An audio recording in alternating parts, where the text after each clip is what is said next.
News 7 प्रभाव सुंदरगढ़ गोपालपुर चोरा कोयला खनि ठाब घटन चारि गिरफ चारि खनि माफिया को गिरफ कला हेमगिरी पुलिस से निकटर दुईटी ट्रैक्टर सह गोटे बाइक जबत होती हेमगिरी अंचल में विभिन्न बेआईन कोल वाशरी चलता जमापड़ा एने लगातार न्यूज 7 रे खबर प्रसारण होता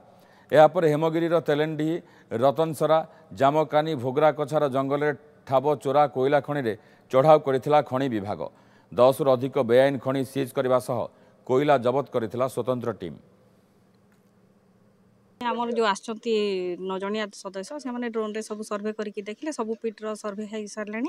आउे जाकि तदंत रिपोर्ट आसला जहाँ पदक्षेप नि सेटा तो आम एपर्यंत आज एपर्यंत जहाँ देखिलु जहाँ जना पड़ा ये 3टा गाँव में करी सेमती किसी नोटिस को आसे आम से गाँव भी तदंत कर आज ड्रोन सर्वे चलता स्पेशल SLES द्वारा आसी चली बर्तमान चली देखा कौन हो निर्यात कौन बाहर देखा।